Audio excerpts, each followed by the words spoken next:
Hi, everybody. Welcome to the Pipeline Pioneers, a show by SalesIntel, where our goal is to help the community learn from each other, from the practitioners and the leaders, all in the context of how to generate the most optimal pipeline for your business that ultimately converts into revenue.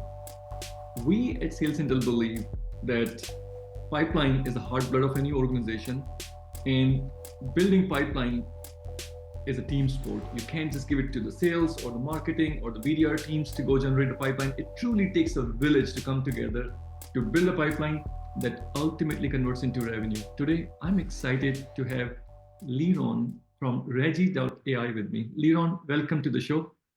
Thank you for having me.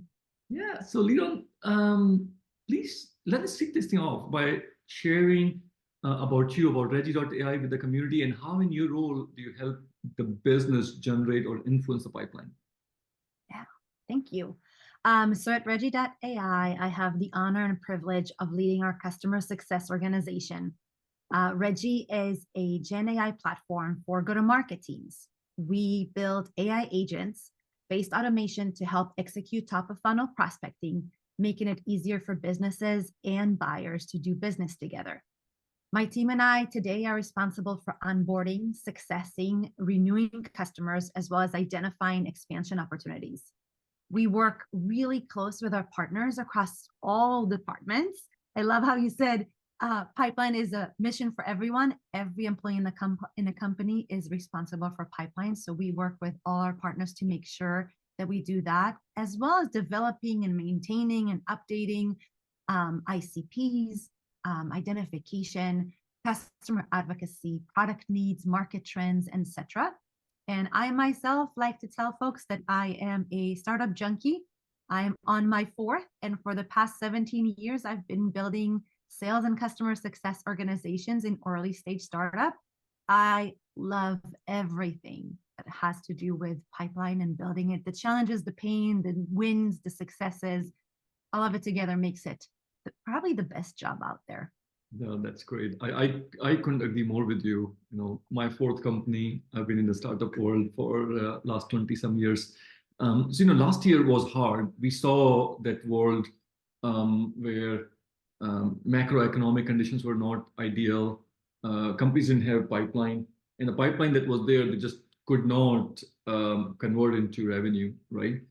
And we all learned along the way. What was your learning from last year that you would like to share with the community? So I did not have that problem because our pipeline did convert and we did grow. Because of that, I had a problem. So don't think that because I didn't have a problem with a pipeline, I didn't have a problem. I think that part of being in such a fast growing startup and in such an environment and being part of the generative AI movement and being early adopters of it, early builders of it, we were faced with misalignment due to speed. And so often when teams move so fast, they move fast, but not always in the same direction. And so I really truly feel that in 2023, our teams were all just running for it as much as they could, but our sales and customer success team were not as aligned as they should be in order to help us create even more growth than what we saw. Our roles weren't as defined as to what an AE does versus what a CSM does. Last year, our customer success team was in charge of expansions, which makes sense. I've led lots of customer success organizations where the customer success organization was also responsible of expanding the business they were working with, but it created a lot of uncomfortableness for the team. It also created a situation where I realized that for the team I had and wanted to continue to grow, that wasn't the biggest strength that they had. And so we were leaving money on the table. And as a revenue leader, I don't leave money on the table. I don't let it fall to the floor. We pick it up and run with it. And so I think we realized that there was misalignment. There was lack of teamwork between AEs and CSMs. And if we're going to work as a team and as a company towards pipeline, those two organizations have to be entwined, aligned, working together a lot more closely than they were in 2023. So we made some great changes. That's great. So the big learning was alignment. And, that's a trend that we saw even in the VC market, the only companies that got funded in last, call it like year and a half at a good multiple, they were AI companies. So congratulations to you and your team. But alignment, whether you're growing or you're struggling to grow, alignment is super important in both cases. So new year, new budgets, new initiatives. 2024, what are you most excited about when it comes to pipeline generation? Oh, the possibilities. Not only because I am part of Gen AI and a company that uses Gen AI to generate pipeline. And so I'm able to give my team superpowers. I'm able to give them powers that they couldn't have if they didn't have generative AI in their pockets. There are things where AI is saving us time. There are areas where AI is producing things that are better than what we've produced. I use our tool every single day, and it is saving me time. It is making me better at what I do, and I'm getting better results because of it. I'm excited to give it to others. And I'm mostly excited that because of the changes we made for alignment, not only is our company poised to do better this year, but we're serving our customers better. There is no handoff. There is no, hey, meet my new partner, see you in a little bit, or see you when I need a favor, or call me when you move to a new company. Our AEs and our CSMs work together from pre-sale ongoing. And therefore, the customer feels much more supported. They never have to worry about, hey, my person might not be available or is on PTO. They actually have a team of people supporting them, and we're using each other's best skills to really present those in front of the customers and cover for each other's weaknesses and work as a unit versus as individuals in different departments. No, this is great. This is good. I agree with you. The possibilities of AI, right? It's definitely going to help revolutionize. Just like web came in, mobile came in, cloud came in. So this is the next big wave. Well, let's switch the gears. As we know, pipeline is generated across multiple channels, right? You can't rely on a single channel for growth. So in this next phase, I'm going to share my screen with you. And let me know if you can see my screen. Yes. On the left-hand side, we are going to give you money to go shopping here, right? But your shopping is going to be very targeted across these buckets with the goal to generate the maximum pipeline for your business, right? How would you spend these pennies that you have, about 100 pennies, across these different channels where we, normally go to generate the pipeline? Ooh, that's hard. I should have really thought about this. Well, as someone who leads an organization like that, I strongly believe in customer-led growth. Yes. So I'll start there. Okay. How many pennies would you like to put on customer-led growth? I will take 2, Alex. All right, let's do it. 200.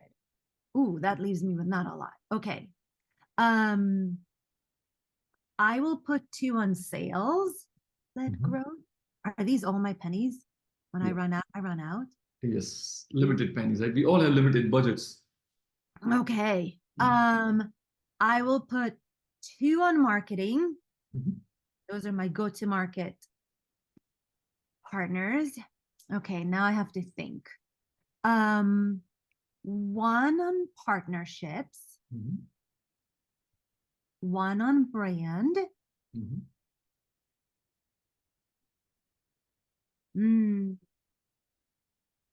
I'll do 1 on event and 1 on product. This is very diversified. I love your diversification across multiple channels. But pick 1 or 2, and let's double click on those as to why you think brand is important, or how is partnership working for you? Yeah, I think brand is important. Maybe perhaps because of the area in which I'm in and the industry. So being an industry leader, being a unique pioneer in generative AI, our brand is really important. Our success is important. That's what's going to help us get more recognition, bring new customers in, continue to grow with our current customers, which helps sales, marketing, and customer success. Events is an area where I think as we're coming out of pandemic coma, these are coming back in a way. I've been to a few this year, and I have loved seeing companies give the stage to their customers versus themselves. I would rather someone talk about me versus me talking about me. No one wants to hear me talk about me.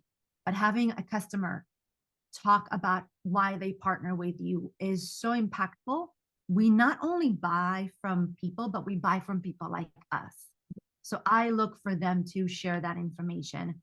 I've always seen value in partnerships, and I've always seen value in product like led growth. Um, Founder-led growth has always worried me. This is how you start companies, but you need to move away from it. And so I'm choosing not to put any of my dollars on that and diversifying my money into the future. Community is something I've done, but it's really hard to do. And it depends on your size and your scale. And community has to be done well for it to work. And I have yet to figure out how to do it well without spending most of my pennies there. This is good. I love your justification. Thank you so much for, staying diversified and sharing your thoughts here. So let's take a look at this. So this is the average of how other go-to-market leaders have decided to share, decided to spend their pennies. I'm going to overlay your data here, LeeRon. So the community is blue, LeeRon is orange. When you look at this chart, what surprises you? I'm going to take a bet that other folks you speak with are a sales leader that have never led a customer success organization. I think I have had pretty diverse group. We had CEOs, CMOs, CROs, but yes, not as many CSOs or the customer success leaders. It's a fair point. So I find myself in a unique place. I've been saying for many years as I climb my little soapbox that in order to be a revenue leader, you must understand all the revenue channels that you have and how to diversify and use them. Never put all your eggs in one basket because your basket might get trampled. And so as someone who's led both success and sales, oftentimes separately, but a few times combined under my own organization, I feel that most folks put a lot on sales led, which is really hard to do because you keep going out for new.